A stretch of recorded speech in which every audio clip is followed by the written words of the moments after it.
This is Beyond a Reasonable Doubt with your hosts, Mark Garrigus and Gary Smith.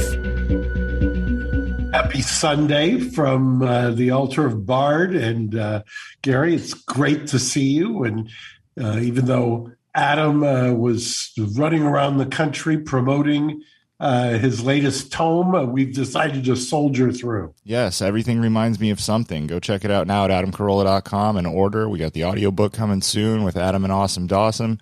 It's good stuff. It's excellent. And I think we're going to do a good quick hit here on Sunday. And the case that I'm interested in is Steve Bannon. What do you say about that, Gary? Yeah, absolutely. It's one that I have been following more so today than over the course of the week, if I'm honest. It was covered, but not so carefully by all the outlets. But today, I'm excited to talk about it. You know, it's interesting because we could talk about the January 6th committee, but one of the practical consequences of that committee, legal consequences, is their subpoena power. And for those of you who aren't in the weeds, they issued subpoenas, and they've issued subpoenas to Mark Meadows, Dan Scavino, Peter Navarro, Steve Bannon, amongst others. The reason we know, or I list those names, are famously at least, Mark Meadows and Peter Scavino have not been and apparently will not be prosecuted for failure to comply with the subpoena. Peter Navarro, as you might remember, was just arrested in rather spectacular, and I mean it in the true sense of the word, spectacular fashion, to which the judge presiding over that case rhetorically asked why they didn't just phone him up and let him self-surrender. And then lastly, this week, Friday, for those of you who watch or listen to this podcast know that I always talk about, in somewhat high-profile cases, Friday afternoons are the kiss of death. Sure. And sure enough, they generally have their lunch on Fridays and then convict on Friday afternoons. The corollary to that is if the jury does not come back on a Friday afternoon and wants to come back on Monday over the weekend, a lot of times that'll indicate to you that there is a legitimate source of split amongst the jurors. And it's just something that I've anecdotally said before. Gary knows this. Yeah. Sure enough, they were out for 3 hours, including the lunch break, and came back and convicted him on, I believe, 2 counts. Correct. And for contempt of Congress. Now, interestingly, this is generally a fairly simple case for the prosecution. Was there a valid order? Did the defendant or the accused not comply with that order? There you go. I will tell you, however, in this case, there were some great legal issues, not the least of which was in that litany of names that I just gave you. They did not file, Department of Justice did not bring charges against Mark Meadows or Mr. Scavino. Right. And both of them, especially Meadows, cooperated, produced documents, however, asserted executive privilege. Both of them worked for Trump at the time period that they're looking into, namely January 6th and before or after. But Navarro did. Yeah. Navarro gets indicted. Meadows and Scavino do not get indicted. Bannon wanted to plumb that assertion of executive privilege. Bannon wanted to also rely on what's called an advice of counsel defense. He had Robert Costello, a very able criminal defense lawyer representing him, who was advising him, and he wanted to use that. The judge did not allow that, although they kind of did a backdoor approach on that, but he did not put on any defense and did not take the stand and was convicted. But Gary, there was an interesting quote from the judge. Yeah, the judge went on to say, "I was bound by D.C. Circuit precedent that I'm not even sure is right." And what he's talking about is a case that's over 50 years old that I think the judge is correct. I don't know that case is maybe a precedent right now, but it probably has been eroded in the years since. And I'm not so sure that the Circuit or the U.S. Supreme Court would not reverse it. There are assertions of privilege. There is reliance on counsel. All of those things in a contempt case, I think, are going to be ripe for an appeal in this case. And it would not surprise me in the least if this case was reversed. Yeah, it's very interesting. And the case that he's referring to is over 60 years old. And just because it's fun to say, it deals with a Detroit mobster and bootlegger named Peter Horseface Licavoli. So, that doesn't exactly. Oh, you read the comments section today. We're going to hear a lot about that.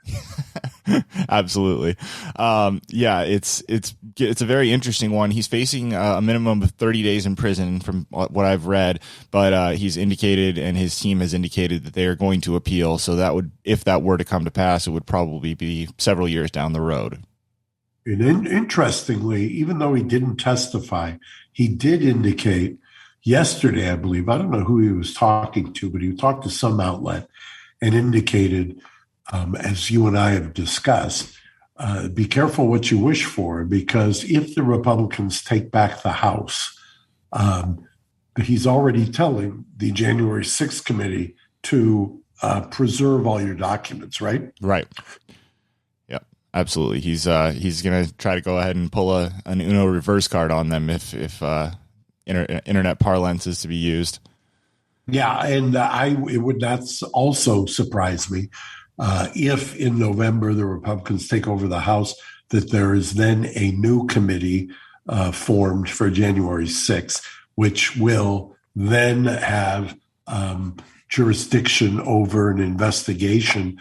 And I've indicated before, he obviously is going to appeal this conviction. And I think one of the reasons one of his lawyers called it bulletproof, I think the fail-safe thought is here that even if the appeal on a legal basis would not go anywhere, that one of the other bases for that they were not allowed to get into is that Bannon said, that now, sometime right on the heels of the start of this trial, that Trump had waived executive privilege. They wouldn't let him get into that as well. And it'll be interesting to see the legal machinations if the Republicans take back the House, if the Republicans form a new committee, and if they nunc pro tunc, which means after the fact, void the subpoena to Bannon, or subpoena Bannon anew and purge the previous contempt. And there's some real interesting legal machinations there if that, in fact, comes to pass. Yeah, I guess we'll just have to wait and see on that front, but it doesn't seem outside the realm. With the midterms approaching, there's certainly a very real possibility that all of those things that you hypothesize about could come to pass. Yeah, and it's criminal contempt. And I've tried criminal contempts and obstruction cases in the past that are politically charged. And they generally do break down along political lines. Although in this case, you had a Trump-appointed judge who did not give Bannon everything he was looking for. So when everybody talks about, and I even refer to it as a Trump-appointed judge as opposed to a Obama-appointed judge or a George W. Bush-appointed judge or Reagan-appointed judge, to some degree, those tend to deflect from what the reality is that while a judge may reflect the political philosophy and the writings that are consistent with the person appointing them or the administration appointing them, there's no way to predict with any kind of certainty of what's going to happen or how it's going to run. Yes, and to your point, he is one of only two judges, I believe, out of 22 total who has issued favorable rulings for January 6th defendants in other cases, not in this one. But he is in that District of Columbia. Correct. Right. Yeah. Exactly. Yeah. So the way this plays out, it's going to be fascinating from a legal standpoint. Absolutely. You sent me a clip of a United States representative with her thoughts. You want to check that out? Yeah, I think we'll close with the discussion of this because it's interesting that Tulsi, I don't think she's in Congress anymore, but this is her take on things. My mistake. Former, correct. No matter what you think or feel about Steve Bannon, the fact that he has been found guilty of contempt of Congress, yet others have faced no consequences at all, people like James Clapper, for example, sat before the U.S. Senate under oath and lied directly about an NSA program that was conducting mass collection on millions of Americans. Or John Brennan, for example, as CIA director, he spied on Senate staffers, lied about it, and also broke into Senate computers to read emails from whistleblowers to members of Congress. Now, both Clapper and Brennan kept their jobs and to this day still have faced no consequences at all, what to speak of being charged and prosecuted and found guilty of the crimes that they committed. Now, this is just the latest example, unfortunately, of how our Department of Justice has become a political weapon being used by those in power to go after their political enemies. So, she makes, I know she's a lightning rod, and I know people on one side of the aisle are dismissive of her, others think she's a breath of fresh air. I understand that, but just listen to what she said. I mean, she's citing various cases in which there have been serious allegations. And for food for thought, I think she's got a point that should be discussed and does lead into this, whether or not the DOJ has been weaponized. And it goes for both parties. So no matter what you want to say, it does. It cuts both ways. It is food for thought, absolutely, and should be discussed. I'm glad we're bringing it up here, and I hope that our audience will continue to explore on their own. You got it. Gary, thank you. This was short, sweet, and it was a fun Sunday, as always. I appreciate it, Mark. Thank you so much for making the time, and we'll see you all this week for more Beyond a Reasonable Doubt, as well as the big show later in the week with Adam. You got it. Thank you. Bye-bye. Thanks for listening to Beyond a Reasonable Doubt. Stay tuned for more bonus episodes coming soon.